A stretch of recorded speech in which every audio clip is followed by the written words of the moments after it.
Lindsay, we leave it to you right at 7 o'clock. Go ahead and let them in. Lindsay, you may have to hit record again after you move to the webinar. All right.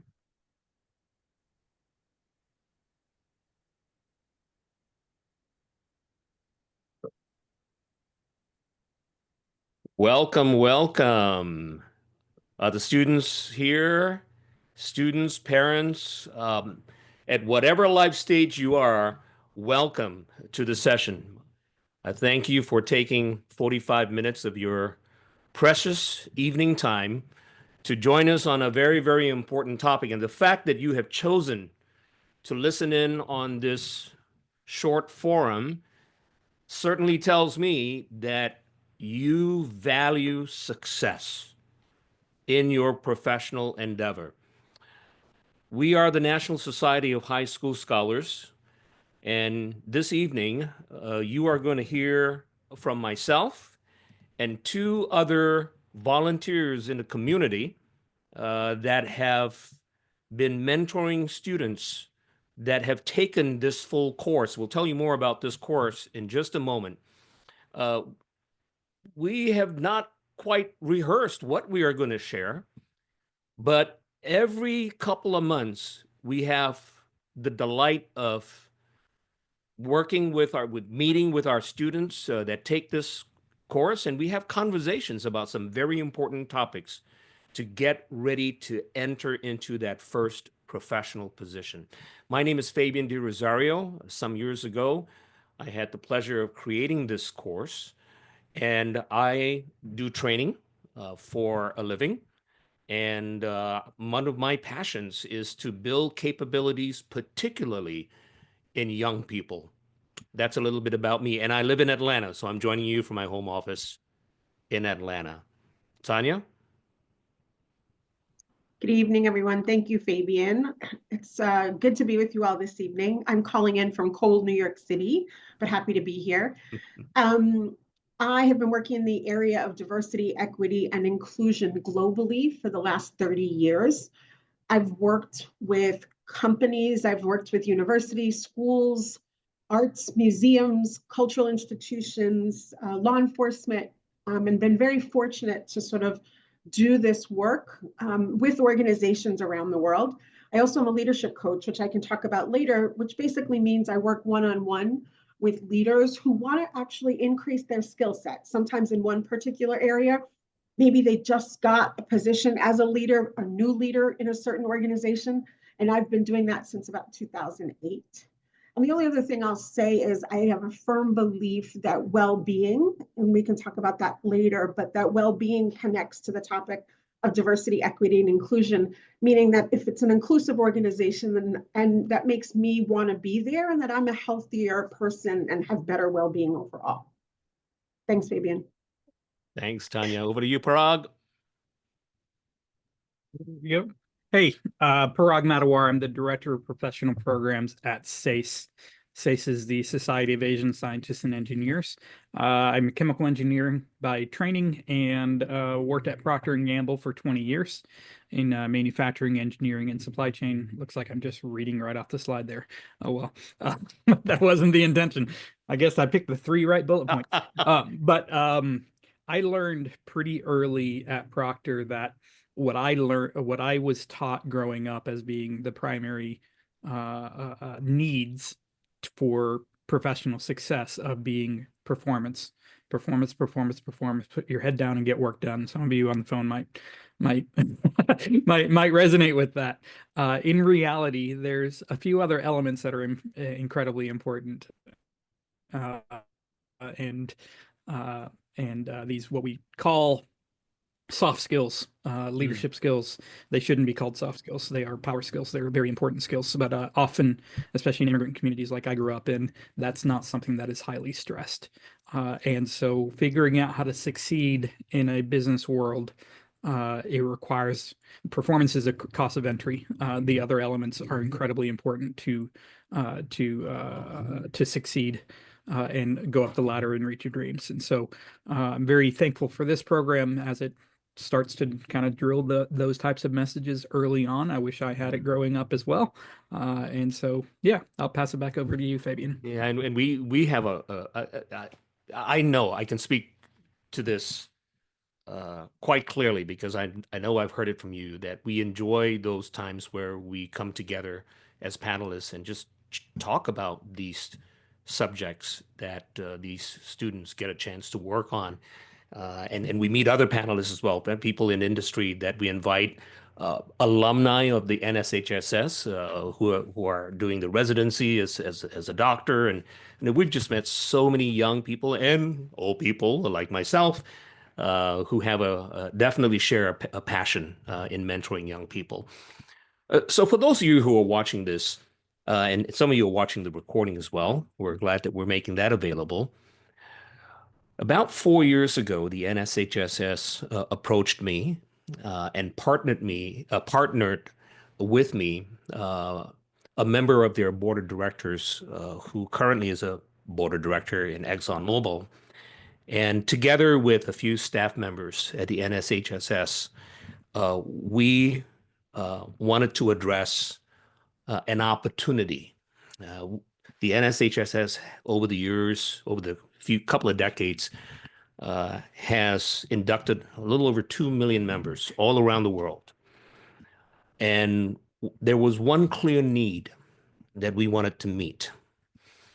And that is we needed our young members, while they are still in high school, and many of them, of course, already transitioning into college. And certainly over the years, these students that we are able to maintain connections with through email, they're now looking for jobs and they're entering their jobs for the first time. And some of them taking internships as well. And that is what brought about the creation of this course.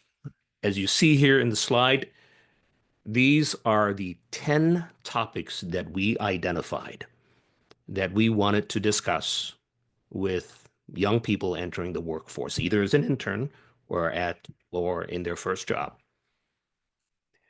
And the way the course works is we collected enough material, videos, a couple of talks by me, some articles, some exercises, some activities, and we created it enough for 1 hour modules for each of these 10. So there are a total of 10 modules, and each of them 1 hour.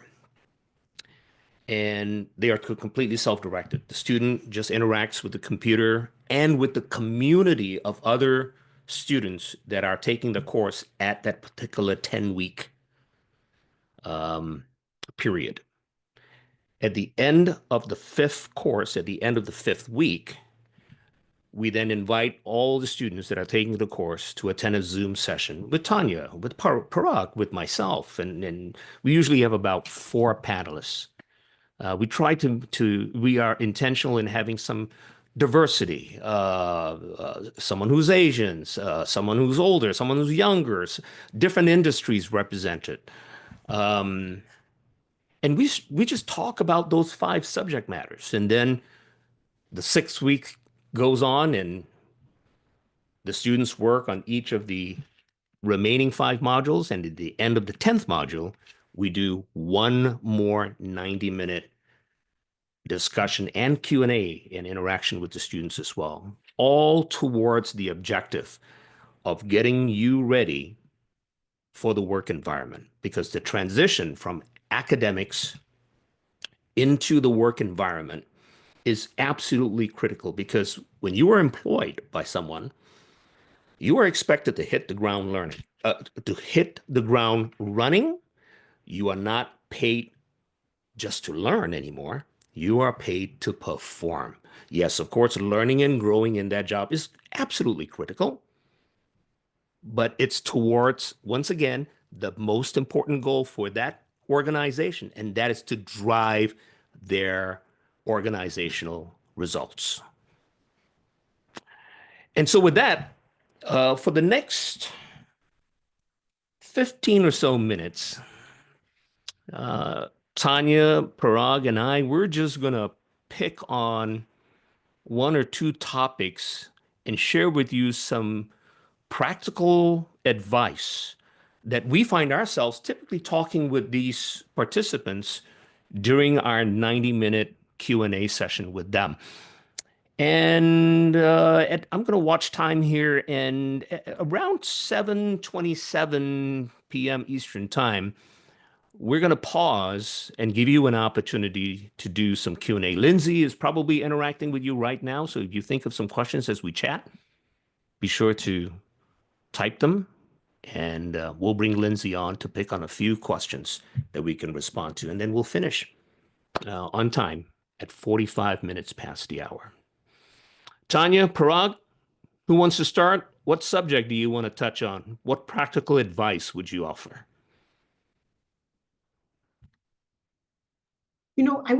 Maybe I'll start. Parag, you said something that I think is so important. And I actually think, Fabian, you said we talked to some of the students about these topics. I think I can say I also talked to some of my clients about these topics, of course, in a little bit of a different way. But I did a session last week with a group of global leaders, and they wanted it to be about transformation of self, transformation of team, transformation of the organization, and transformation of the world. And one of the things we talked about, which was just understanding yourself. And when I look at your slide and I think about core values, Parag talked about growing up with a certain mindset and maybe coming from a certain background with a certain mindset. I wish I had had more time to think about what my core values are, to name them, to say what's important to me, to develop maybe some greater sense of self-awareness. What are the areas I may need to work on?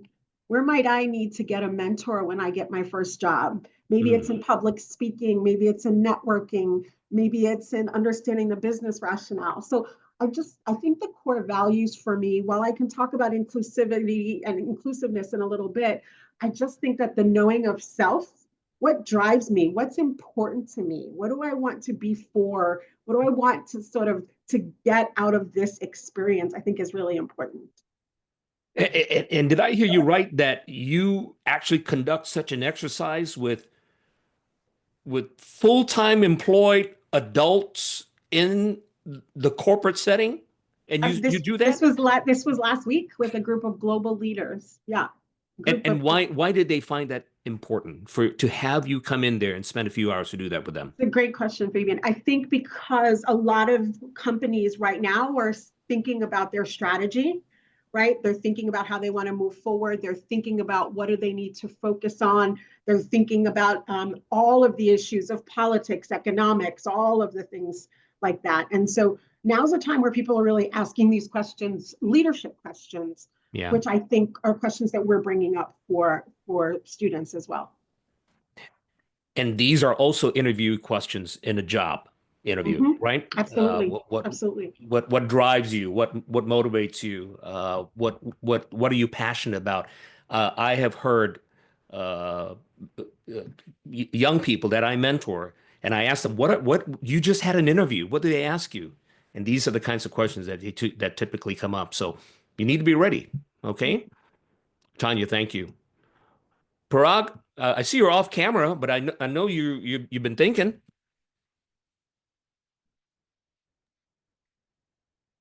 Yeah, I think my internet is bugging out, so I don't know if you can hear me clearly or not. I can hear you clearly. Yeah. So if you need to go off camera just to make sure, I will let you know if you cut out. Okay. Yeah, let me do that. Okay. So I can hear you. Yeah, thanks, Tanya, for your comments. When I look at this list, I think about a lot of years ago when I was in high school, none of these were stressed to me as being part of success. None of them. And in fact, my parents, they largely wanted me to play any extracurriculars were more individual accomplishments. So tennis. Yes, I had a doubles partner from time to time, but it was far more of an individual sport than a team sport. Track, cross country, any of the other clubs or whatnot like that, they were far more individual. So my SAT scores mattered, my ACT scores, my GPA, all of these being individual accomplishments. And so when I first hit the professional workforce and in manufacturing, which is highly interrelated with people in other departments and this and that, the other, every one of these 10 was absolutely like extremely important. And I had so little experience with them. Not only with them specifically, but even recognizing that they were important to begin with, um, and why they were important. And boy, if I knew then what I do now, uh, I would have approached things so differently. Each of these topics is, it's really a blessing to be able to get this level of content early enough such that the students can keep their eyes open as they go into the remainder of their academic life and into their first job, so that they can recognize these things. Presence, lots of people don't even realize what presence is. Then when you explain it to them, it hits them upside the head. Oh, that's what presence is. That's why that speaker is engaging. That's why that leader is someone I want to follow. So each of these, I mean, yeah, it is. Could I probe? This is Could I good probe a little bit? Because I want to probe on the. I could probe in so many areas, but we'll stick with presence since you mentioned that. I want people listening to appreciate those first few years when you joined Procter and Gamble in manufacturing. Were you working in a plant? What was your role? Give us a little context and tell us a little bit about how over the years you were able to develop this professional skill of presence. Break it down for us, maybe in two or three parts. Yeah, yeah, correct. I was in a manufacturing plant right out of school and worked making Bounty paper towels, managing production lines. Oh, wow. And And in this my is a second huge, role, huge plant, right? A paper plant is very large, from what I understand. yes, 2,800 people in the plant. Say again? Exactly. Exactly. And yes, 2,800 people. Wow. And so very, very large plant.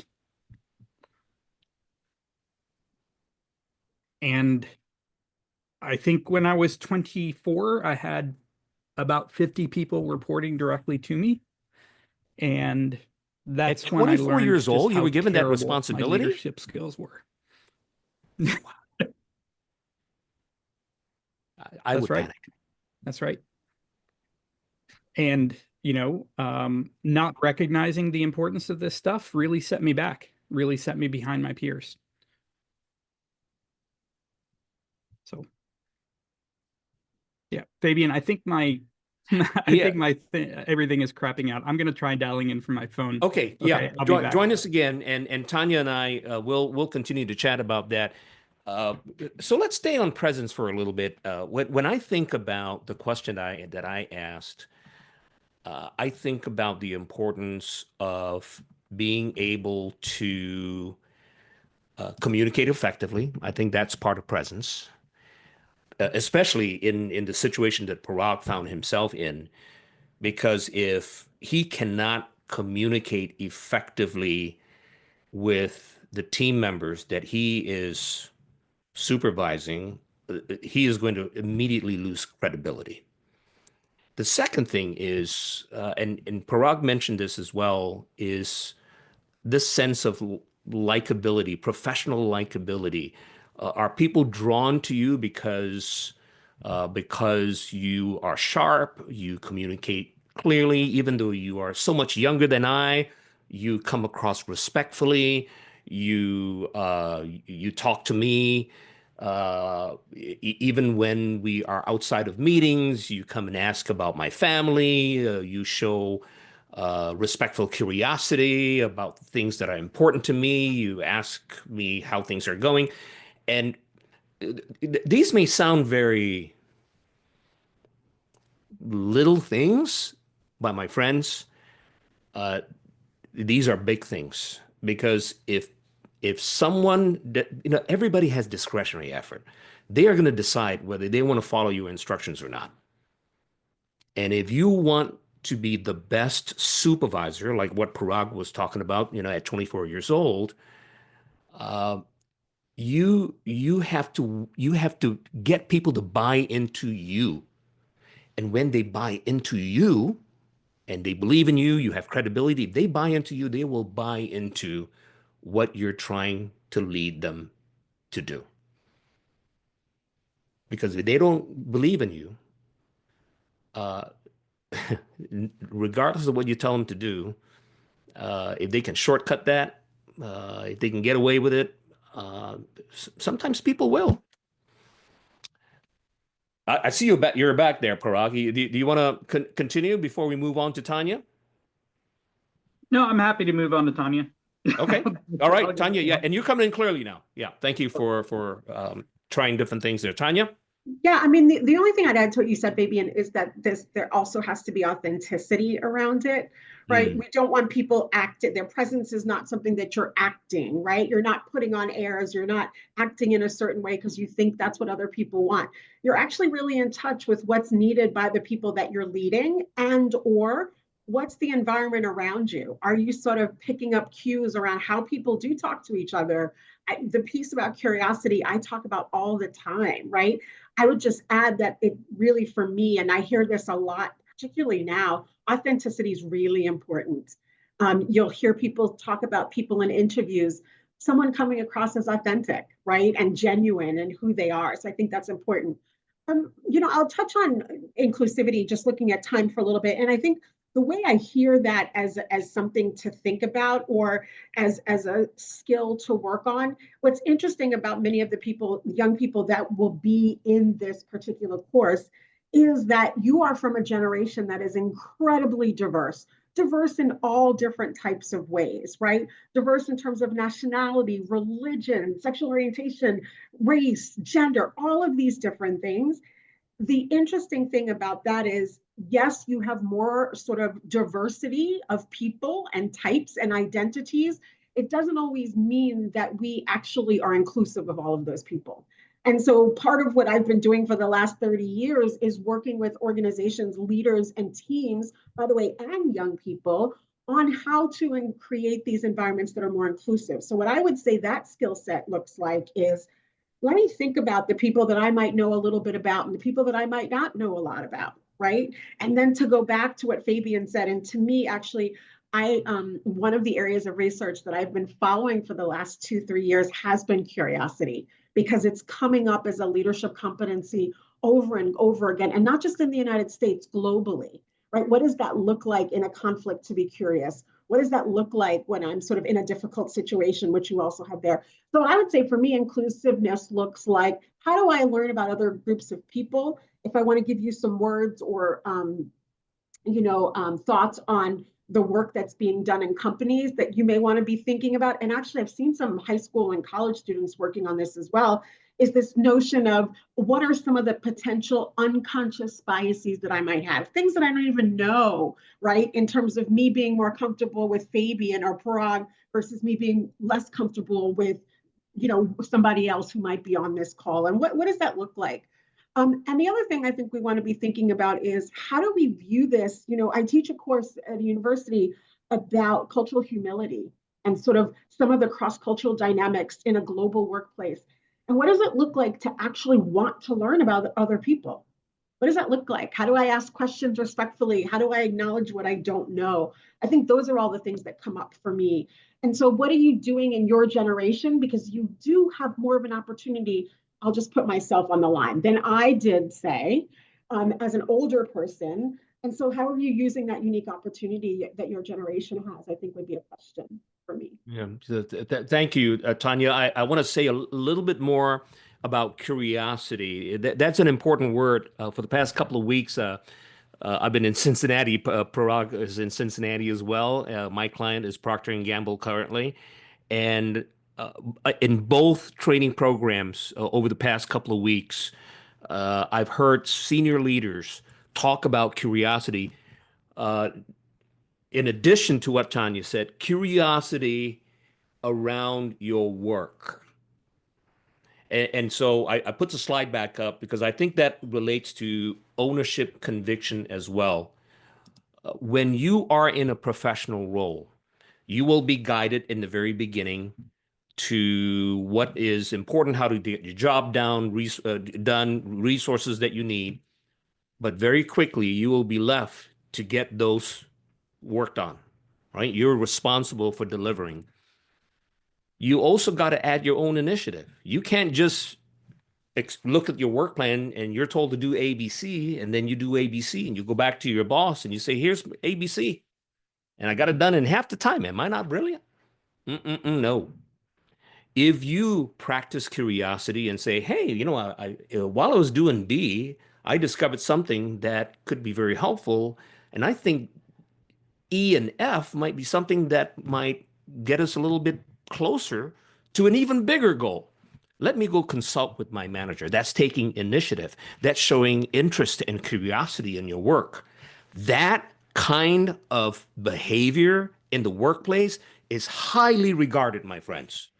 So as you think about curiosity, respectful curiosity in people, because you cannot be fully successful by yourself, right? And so when you are able to engage other people in your work, even if you're not the supervisor like Parag when he was 24 years old, when you're able to engage people, you have access to information that you need for you to be even more successful in your role. So relationships are also important, and that's also one of the modules. Parag, over to you, and then we'll take some Q&A. So we'll see if there are any questions. Otherwise, we'll continue to talk. We always have tons of things to talk about. I love the commentary on curiosity. It is something that I think I've been blessed in that it is kind of innately part of who I am. But boy, when I end up working with people who don't have it innately, it sticks out like a sore thumb. I've worked with people who have been in a department or in a job or in an organization for years upon years upon years, and I'm there a month and I already understand how things work faster than they do, which then also allows me to, as an upset happens, as a change happens, because I mean, that's why jobs exist, is to deal with change. So as a change happens, you're able to better predict what the impact is going to be, upstream, downstream, to different departments, to different people. But if you aren't curious and you're only focused on your own, then you're pretty darn limited on how much you can impact. And so this conversation reminds me that even for our own programs that we have at SACE, I want to do a little bit more with emphasizing the power of curiosity. We have a few trainers who focus on this stuff, and we should add an 11th one to these 10. We should add an 11th one. So yeah, but I think Lindsay popped in a question there from the audience. I think she did, at least. You all right, let's bring Lindsay in. Let's see what question she might want us to tackle. And thank you for those of you that are submitting some questions. I don't see any that pops up here, but I can just ask one. Let me see here. How can the attendees gain confidence in their presence? And what questions can they ask themselves to start to define their core values? Two big questions. Tanya and Parag, which one do you want to tackle? I just want to say one thing about presence. As someone who tends to, speak to larger groups of people, I do a lot of webinars. I think sometimes people believe that presence means that you're not nervous, or that presence means that you think you have it all together and you're figured it out. And I just want to say that I believe that presence is sort of being solid. And for me, it's maybe taking some deep breaths. It's, you can't see around my computer, but it's having things here that make me be able to be present. So I have water here, I can have a cough drop here, whatever I may need, right? But I think when you talk about how can we practice that, one is practicing. I mean, I think that it is literally practicing. I think on Zoom, what's interesting is you have a really interesting, unique opportunity because you're literally seeing yourself, right? And you could record yourself and you could practice sort of how you might state something or how you might talk about something. I was thinking about this. One of the webinars we did with students in the program, they asked about, we talked a lot about leadership and different types of leadership. I think there are also different types of presence, right? Like I'm a New Yorker. I talk with my hands. There's like a lot of expression. That's me. That doesn't mean that's everybody. And I worry sometimes that we have one idea of the way presence or leadership or expression needs to be. I actually really appreciate really thoughtful people who aren't maybe as expressive, who think about things deeply. That is always interesting to me. So I would just say, for me, presence is practice. It literally is practice. Before I go up on a stage in front of people, I always, always, always go up on the stage and see what it feels like in that space where I will be speaking. Literally, no matter where I am in the world, just to see. And that's practice. Like, where do I have to step over something? You can't see, but I'm really short. And I always want to see, am I going to be behind a lectern? Is it going to come up here? Or do I want a mic that I can walk around with? Little things like that so that I can be comfortable. It's not just about what I look like. It's like, how comfortable am I to bring out my best self in that particular moment? And I think you have to decide what that looks like for yourself. But I did want to underscore, it doesn't mean that I don't sometimes have butterflies, or it doesn't mean that I'm always so 100% assured of myself. That's to me really important. I think on this topic, Tanya, I'll just keep on going on it because I really like it as well. It is very dependent on the individual, right? I think it's a given that you have to be confident in the content that you're presenting. That's a given. The difference is the confidence of the presence goes in with your confidence with the space as well as with the audience. And for some, it is rehearsing and rehearsing and rehearsing. And for some, that works. I've actually found it's the opposite for me, in that I do rehearse and I do get a sense of the space, but if I over rehearse, I actually start stumbling on my words. But it is very different by person. Everybody has their own way. And I remember rehearsing in front of my 2-up manager for our series of presentations that a project I was on was going to have. And I fumbled like crazy when I was rehearsing with her. And so she was just like, okay, Parag, when the first round comes around, I'll be right here. You can pitch it over to me. Not a problem at all. I was like, okay. And I nailed it. I nailed that one, the next one, the next one, and the next one. And every single one of them was different because the audience was reacting differently to the message. And I was taking those cues. But rehearsing for me to a blank audience to, open space, for me, actually ended up not working as well. And I know people who are excellent presenters who it's the flip opposite. So I love your point that it's not identical for everybody. It is practice and understanding how you react, how you come across best, and think through how your message is best delivered. So yeah. And Fabian, we totally did not answer the question, and I don't even remember what the question is now. You absolutely answered the question, and it's such an exciting question. I want to share a very brief story, an encounter in December. Every December, I have an opportunity to spend about a couple of hours with a youth leadership program for high school students in the next city, in Suwannee, just the next city over from where I live. And during the program, but even more so after the program, there were certain students that stood out to me. During the program, they would ask a question. To me, that's presence. You could be in a work meeting and you ask a question that helps to forward the conversation, seek clarity. That means you're there, right? Don't be the silent one. Don't give yourself the excuse, I'm too new, I'm too young, I'm too whatever. No. If you are in the meeting, people obviously somebody wants you in that meeting. You have a reason to be in that meeting, and so you better contribute to the conversation. Don't be silent.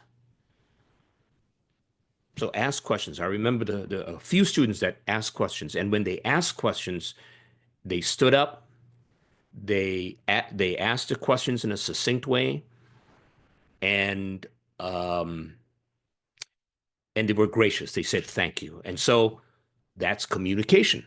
To be able to ask questions in a very focused way, well framed, with the proper context and what exactly are you asking, not stacking questions. All these are communication capabilities that you can easily learn, but you have to practice. Tanya, there are tons of books on leadership and communication, but why do we still have a great need for leadership skills to be shown by people of all ages in the workforce? It's because it's harder to practice it.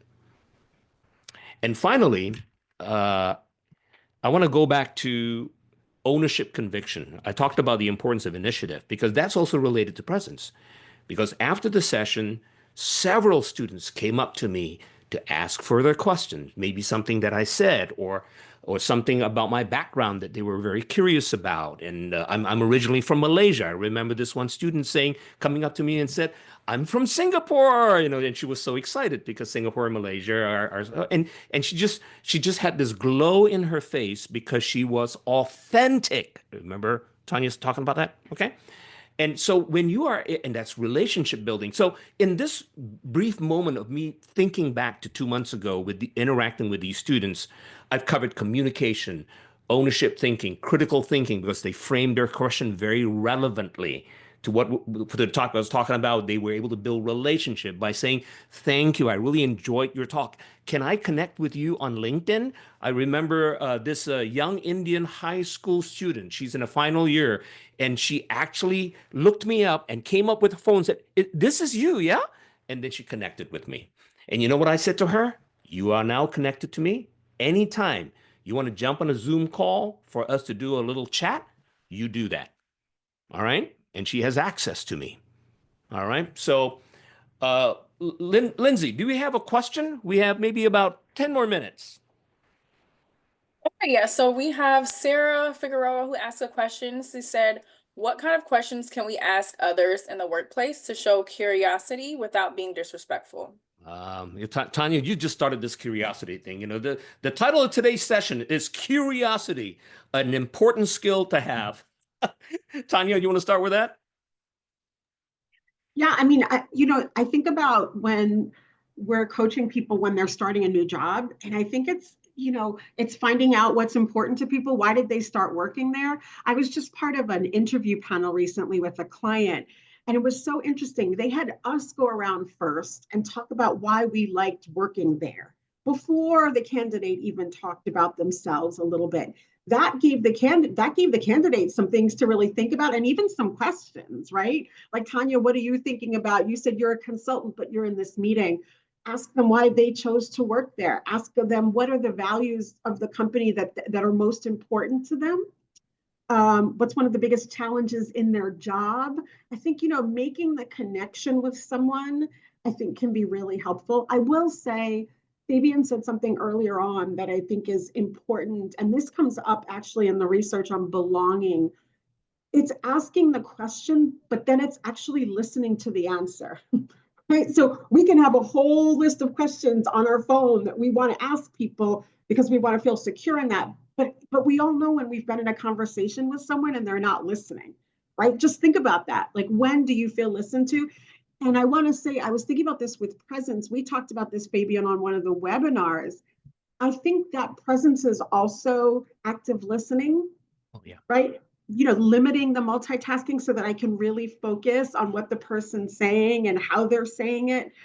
Did that person just share with me that, in fact, the dog was sick 2 days ago and now they're here? To Fabian's point, do you ask them about that then when you see them again? So for me, it would be thinking about the company. And I just wrote this response to somebody else's question about looking on the website, always seeing what the company talks about is important to them. And then I think you have an entry point for people in terms of asking how it relates to them and their role. I think could be helpful. I might also ask, what was your first job? How did you get to where you are today? I still ask leaders that question. I think that's also a good question. But I really appreciate you asking about respectful curiosity. Yeah. Thank you. Parag, anything to add? Yeah, spot on. The you can always tell when somebody is got the coaching, ask questions, and they just come with a list of questions. And as soon as you finish speaking, they immediately ask the next question. It's just like, okay, you're not even listening. You're just, going through the motions because you're trying to tick off, the list of boxes. And so from a respectful standpoint, I absolutely agree. Listen, listen, and then respond thoughtfully. So don't be afraid of the pause. So in other words, once I or somebody else finishes speaking, consider it, think about it, and then ask the follow-up question that comes in your mind naturally. It could even be just, hey, you could even just repeat back, here's what I heard you say. Did I get that right? And whatnot. I think a lot of times, especially depending on how you're raised, you may feel like you are wasting someone's time and being very scared of taking up their time. I know for many Asians, they struggle with speaking with executives for that exact reason. And when I coach my young volunteers, on how to have a one-to-one with an executive, they are very terrified about, well, how do I add value to them? And in reality, in many cases, just sharing your own experiences is valuable to them. But in many cases, people love talking about themselves. That's just human nature. So ask them exactly what Tanya was talking about. Ask them about, okay, how did you get there? Can you tell me about your career path? Why did you decide to move from this company to that company? What were the circumstances around it? And just lead with genuine curiosity. So yeah, spot on. About others. Hey, lightning round, 30 seconds, 45 seconds. I'll start. A very specific piece of advice for those of you that have joined the call here.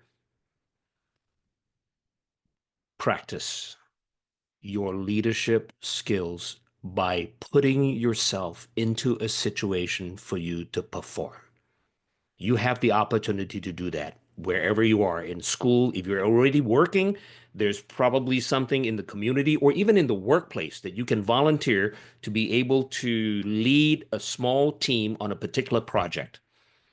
And while you are leading, make sure that you have a feedback mechanism. You ask and tap somebody that you trust, that is a strong advocate for your development, to say, look, I honestly want to get feedback on how I come across, in how I communicate, in my presence, in how I talk with people. Do I interrupt? I want you to give me feedback. That is how you're going to learn to grow faster, by getting feedback. Tanya Prague? Perfection is not always necessary. That I consider myself a lifelong learner and make mistakes still. And then the second thing would be ask for help and support along the way. I would add to what Fabian said about practice is the other flip side of it is observation. So pay attention. If you're trying to become a better speaker, then watch people speak. Who keeps your attention? Why? Is it the cadence? Is it the tone of voice? Is it the word choice? Is it the pauses?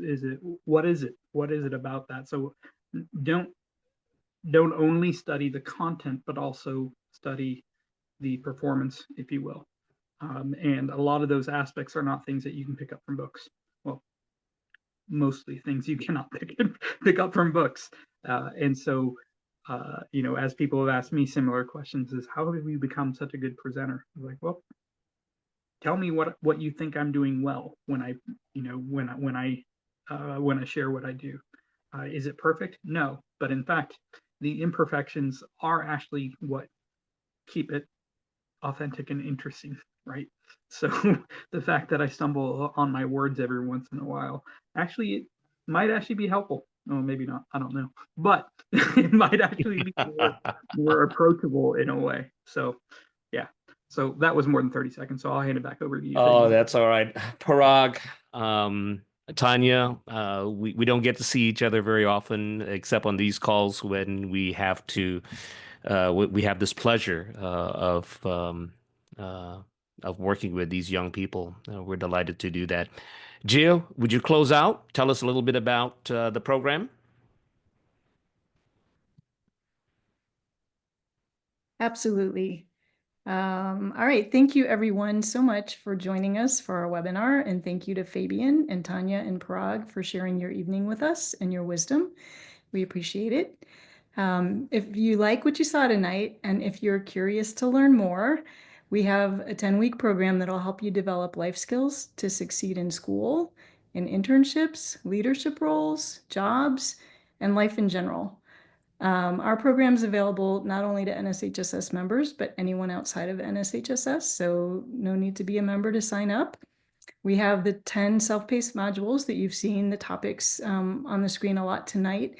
So you'll work your way through those along with 2 live sessions with some industry leaders who can always, again, share wisdom through the panel that we do, and then also participate in a live Q&A at the end of each of those sessions. So we're really pleased that we have been able to work with a lot of students so far. We get rave reviews of the program. We hear from people in what specific ways the program has helped them, and that's just what keeps us going. So for coming to the webinar, we would like to offer you a 15% discount on Success Beyond Academics. So you can scan the QR code on the screen and then use the code webinar to save 15%. And we would love to see you in one of our next cohorts. So we hope that you sign up. That's a wrap. Thank you all for attending. All right. This says a lot that you want to work on your own personal development.